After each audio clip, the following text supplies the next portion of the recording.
caros. Queria, no encerramento destas jornadas parlamentares, começar por agradecer a todos aqueles que as tornaram possíveis, a todos os que nos apoiaram e também à Distrital do Porto, do Partido Chega, por nos ter recebido tão bem e numas jornadas que foram muito elucidativas da capacidade do trabalho e da motivação e da vontade que o Partido Chega tem. Obrigado, Porto, e obrigado pelo trabalho que tu fizeste.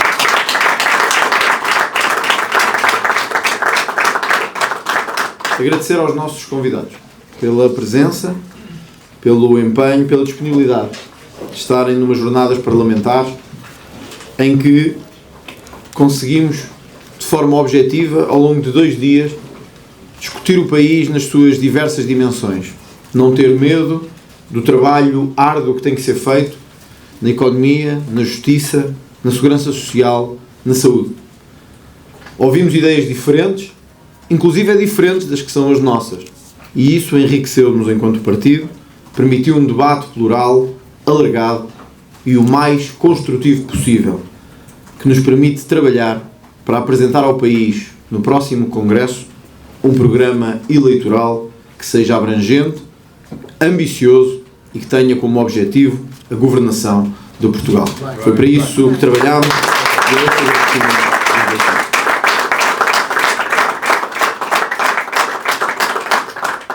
Estas são as últimas jornadas parlamentares desta legislatura. Já estavam marcadas e quis o destino que fossem as últimas de todos os partidos antes das eleições do dia 10 de março.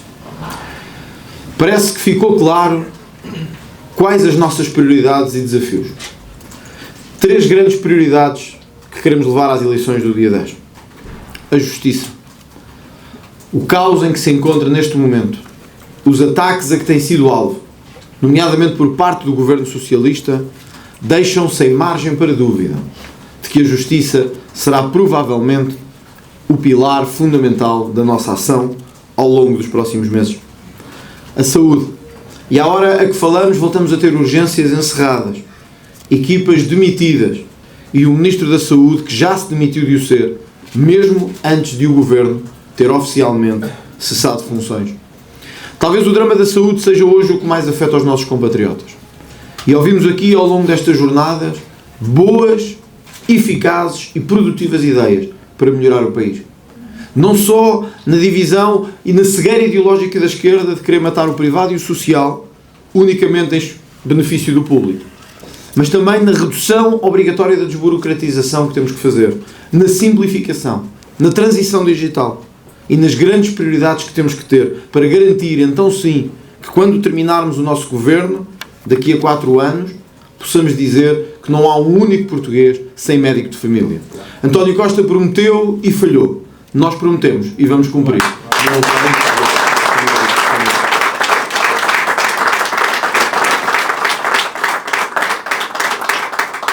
A economia social. E isso distingue-nos, inclusive, dos nossos parceiros e dos nossos companheiros à direita. Nós não somos o partido dos lucros selvagens, nem da economia completamente desregulada. Entendemos, como sempre entendemos, que deve haver liberdade de mercado, iniciativa, prosperidade. Mas nunca fomos daqueles que ficam sentados a ver lucros extraordinários enquanto 90% da população não consegue pagar a sua casa, não consegue pagar medicamentos ou não consegue pagar alimentação. E ouvimos aqui ao longo destes 2 dias como é importante que haja crescimento económico, que sustente uma economia que seja social. Como devemos aumentar o salário mínimo, mas ao mesmo tempo dar condições às empresas para que paguem e consigam pagar esse salário mínimo. Como é importante descer impostos, não apenas para as empresas terem mais lucros, mas para que trabalhadores e todos os envolvidos possam beneficiar desse novo ambiente económico e fiscal. A nossa posição nunca foi a de querer que alguns ricos enriqueçam mais, mas também, ao contrário da esquerda, nunca quisemos que os pobres empobreçam mais. E esse talvez seja o nosso ponto de equilíbrio em relação a todo o sistema político-partidário. Nós queremos empresas que funcionem, que tenham lucro, que sejam prósperas, cujas famílias, os investidores e os acionistas tenham lucros. Mas queremos que elas se insiram num país e num ambiente em que ninguém ganhe 700 ou 800 euros, ou em que não haja pensões de 300 ou de 400 euros.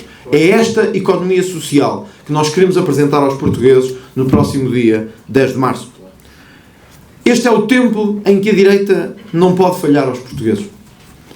Depois de 8 anos de governo socialista, nós não temos nem podemos ter tibiezas nem hesitações. Este é o nosso momento. Este é o momento em que nós temos que dizer aos portugueses presente que não temos medo e que queremos ser essa alternativa. Mas não o queremos ser por ser, ou para vestir o fato do governo. Queremos porque temos as melhores ideias, porque temos mais ambição, porque temos mais energia e porque acreditamos mesmo, de norte a sul do país, no nosso poder transformador. Nós nunca quereríamos ser governo para deixar tudo na mesma. Nós queremos ser governo para que os nossos jovens imigrados possam voltar, para que não haja nenhum reformado sem acesso à saúde, para que haja salários que nos permitam olhar os nossos colegas europeus olhos nos olhos, sem nunca termos aquele síndrome e aquela dor de termos que nos vergar. Olhá-los de frente, porque a nossa história é isso. A nossa história permite-nos olhar os outros de frente.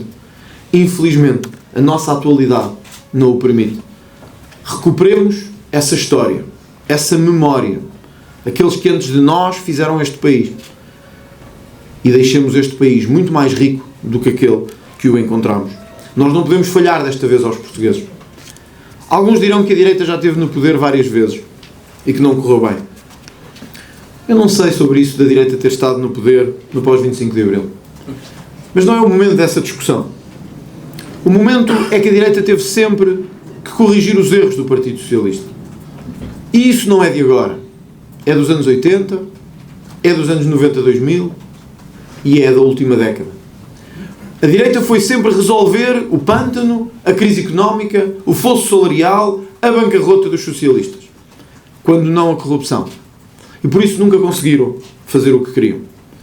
Agora não é o momento de falhar. E por isso, tal como disse numa última entrevista, nós não vamos passar 3 meses a discutir se temos mais deputados de um lado ou de outro, se temos com capacidade de fazer uma alternativa aqui ou ali, se as alianças vão ser A ou B ou C. Para nós é muito claro. O Partido Socialista não pode continuar a governar.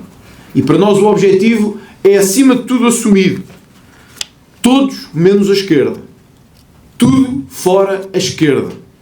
E o governo que nós quereremos. Até pode não ser o governo ideal para o país, mas só ser um governo sem Pedro Nuno Santos ou sem José Luís Carneiro já é uma grande notícia para Portugal.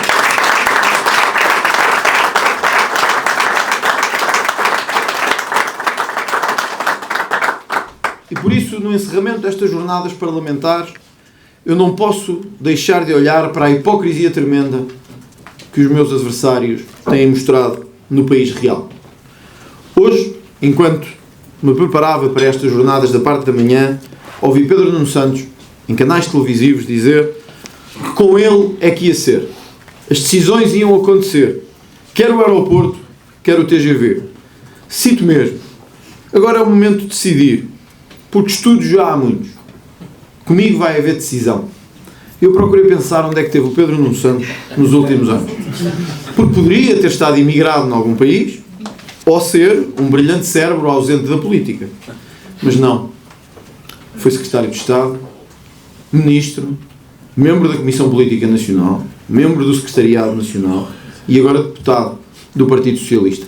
Como é que alguém que passou os últimos anos a segurar as calças de António Costa, alguém que foi Ministro das Infraestruturas, pode vir dizer que tomará que decisão for em matéria de infraestruturas? É uma tremenda hipocrisia que nós não deixaremos passar em claro.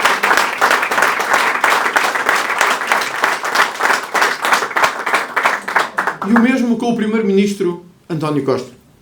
Hoje houve o último Conselho de Ministros, graças a Deus, desta legislatura. O último. E ouvi há pouco o Sr. Primeiro-Ministro dizer que o Governo entra em gestão, mas o país não.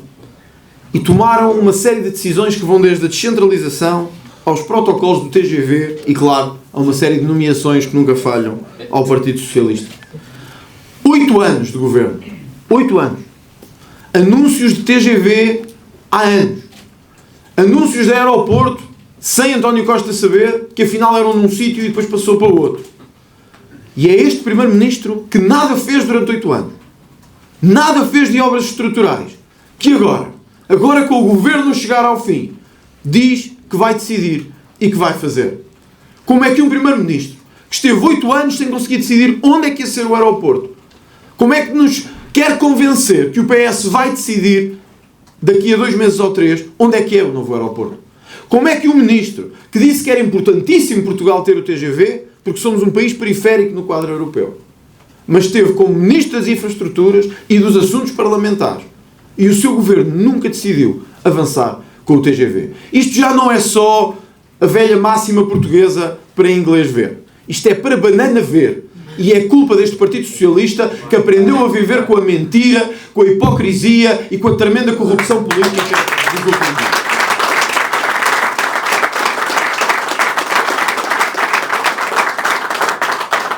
Claro que no meio disto temos Luís Montenegro, que ontem decidiu também aparecer ao país com uma grande ideia. Disse Luís Montenegro: o PSD vai avançar com um grupo de trabalho. Com o país a fervilhar com as localizações do aeroporto e com o TGV. Com o país chocado com o caso das gêmeas atendidas no Santa Maria, Luís Montenegro decide aparecer às 6h30 da tarde e dizer que o PSD vai ter um grupo de trabalho para analisar as grandes obras públicas. Meu caro Luís Montenegro, custa-me ser tantas vezes eu a ter que dizer isto, mas os portugueses estão fartos de grupos de trabalho. Os portugueses estão fartos de associações de jogar à dama ou de jogar à bisca. Os portugueses estão fartos de observatórios, de fundações e de grupos de estudo. Os portugueses querem decisão. E é isso que nós vamos fazer se vencermos as eleições no dia.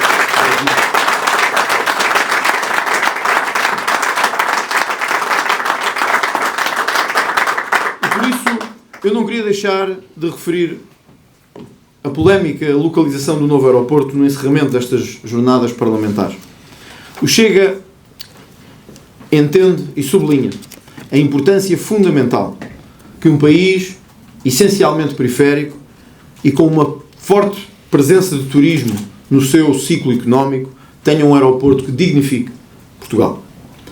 Mas nós devemos avançar com as soluções que sejam boas para os contribuintes e que não venham a criar novos buracos, tipo o do BES ou de outros, em Portugal. Os portugueses estão fartos de grandes anúncios, que ao fim de uns anos não foram mais do que sorvedores de dinheiro, dos seus impostos, sem que nada acontecesse. Logo após ter anunciado a localização do novo aeroporto, soubemos hoje que a primeira pista vai demorar 7 anos a ser construída.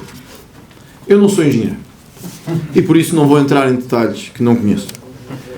Mas eu vi países construírem aeroportos em 10 dias. Eu vi países construírem hospitais, em 10 dias. Eu vi países construírem hospitais em 2 meses durante a pandemia. Que diabo? Será que precisamos de mais 20 anos para construir um aeroporto?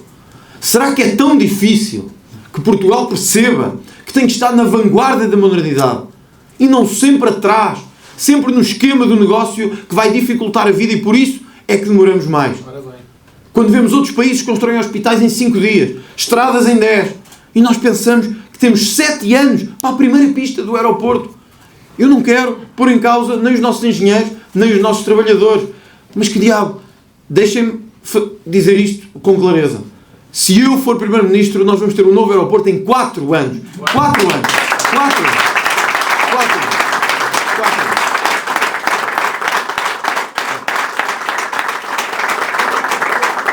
4 anos, sem grupos de estudo, sem dinheiro desperdiçado, sem perdermos mais dinheiro e não sei quantas pessoas que tenham que vir estudar isto. Tivemos 50 anos à espera. 50 anos de estudos. 50 anos. Acham que não temos suficientes estudos em 50 anos? Alguém vai acrescentar alguma coisa agora? Para além dos pássaros e das migrações, alguém vai acrescentar alguma coisa? Portanto, eu acho que podemos concluir positivamente que é importante o novo aeroporto, mas é importante que custe o menos possível aos contribuintes e é importante conhecer os parceiros todos que foram feitos nos últimos anos. E por isso nós não precisaremos de décadas para o construir, como o PS e o PSD prometem fazer. Deixem-me também, neste último dia de jornadas parlamentares, falar de educação. Ontem mesmo soubemos que os nossos resultados no programa internacional de avaliação de alunos voltaram a descer significativamente. E isto não é de estranhar. Num governo que acabou com os exames, no 4º e no 6º ano, num governo que foi dizendo aos alunos que não era preciso estudar, que eram passados administrativamente de qualquer maneira, que não tinham que ser exigentes, que foi dizendo aos professores que não era preciso esforçarem-se muito, que foi perdendo qualidade nas escolas, nas universidades, nos institutos, não pode agora estranhar que veja os seus alunos com cada vez menos qualidade. E vejam ao ponto que vai a hipocrisia de um Ministro da Educação dizer que a culpa é da pandemia Covid-19 nesta matéria. Não, Sr. Ministro. A culpa não é da Covid-19, nem de nenhuma pandemia. A culpa é da sua incompetência em gerir o Ministério da Educação. A culpa é da sua. Aliás, este Ministro merece uma palavra final. Final porque espero não o ver mais no espaço público nos próximos anos. Hoje mesmo, eu nem queria acreditar que estava a ver isto. Ouvi num canal de televisão. O Ministro da Educação não era um clone nem um avatar, era mesmo o Ministro da Educação, em pessoa, a dizer que concordava com a recuperação do tempo de serviço dos professores. Eu voltei atrás para ver se era mesmo o homem. E era ele. E o jornalista questionou, mas você é Ministro da Educação agora. Eu disse, mas é diferente. Porque agora, com este Primeiro-Ministro, basicamente foi o que ele quis dizer, isto não é possível. Não há dinheiro para isso. Com o novo Ministro, ou Primeiro-Ministro, pode já vir a ser possível. E eu fico a pensar se os socialistas acham que nós somos estúpidos. Honestamente. Se os socialistas acham que nós somos estúpidos. E aí compreendo porque é que eles querem tanto destruir o ensino. Se formos todos estúpidos, melhor para os socialistas. Ganham mais eleições todos os anos.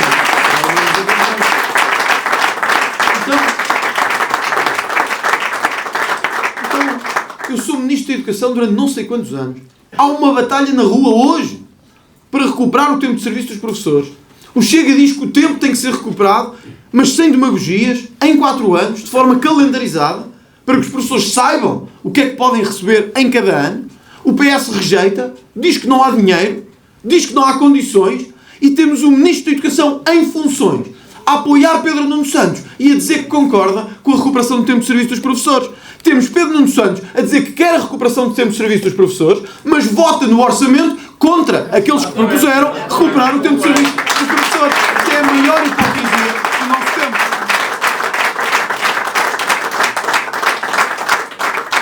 É a maior hipocrisia do nosso tempo. Nós vivemos num autêntico pântano. E este pântano não foi só causado pela demissão de António Costa e deste governo.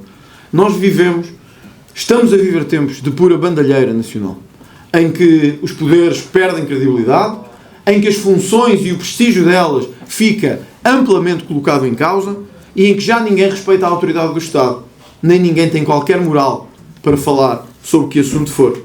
Hoje soubemos que afinal foi o Secretário de Estado da Saúde que pediu a consulta para as gêmeas brasileiras.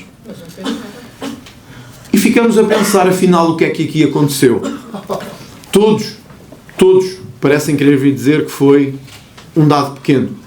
Todos parecem querer vir dizer que não se lembram de nada. Este deve ser o caso do maior esquecimento da política portuguesa dos últimos anos. Dirigentes importantes no país lembram-se de e-mails subitamente, quando há um mês podiam ter falado com o próprio filho, só para perguntar se ele tinha de facto enviado o e-mail. Outros dizem que não tomaram decisão nenhuma sobre a matéria, mas agora sabemos que está lá o nome deles. E em breve provavelmente saberemos que lá está o despacho deles e a assinatura deles. Nós não podemos permitir que na área mais sensível de todas, que é a saúde, em novembro deste ano, um estudo revelou que 94% dos hospitais portugueses, 94%, têm dificuldades de acesso a medicamentos. Não são 24, nem 14, nem 34, nem 44, são 94%. Então como é que, com a grande maioria, com a quase totalidade dos hospitais, sem conseguir medicamentos, como é que alguém vindo de outro país obtém à pressa a nacionalidade, obtém à pressa o medicamento mais caro do mundo, passa por qualquer corredor que ninguém sabe qual foi no Santa Maria, os medicamentos, os relatórios desaparecem, os pareceres são destruídos, e sabemos agora que houve uma brutal influência de várias instituições para que esta consulta e estes medicamentos fossem dados. Nós sabemos o tempo em que vivemos e sabemos a responsabilidade que temos que ter. Mas este pântano tem de acabar. E este tipo de ilícitos tem de acabar. E quem os comete tem de ser responsabilizado, quer seja Presidente da República, Secretário de Estado, Deputado ou qualquer outra figura nacional. Ninguém está acima da lei em Portugal. Ninguém está acima da lei em Portugal. Ninguém está acima da lei em Portugal. É este pântano, é esta bandalheira que nós temos que terminar. Num país em que a percepção da corrupção se acumula e destrói a alma nacional. Em que todos acham, melhor ou pior, que a corrupção está para valer e mina todos os poderes do Estado. Não há maior desígnio para nós do que esse. Uma luta implacável, sem tréguas, dia a dia, contra a corrupção nacional. É por isso que não gostam de nós e é por isso que não gostam da grande transformação que queremos fazer em Portugal. Num dos diálogos mais conhecidos da Revolução Francesa, o Duque de Liancourt falava com o rei Luís XVI. E o rei perguntava-lhe: Duque de Liancourt, será isto uma revolta? Referia-se à tomada da Bastilha. O Duque disse-lhe: não, majestade, isto não é uma revolta. É uma revolução do povo. É isso que vai acontecer no dia 10 de março.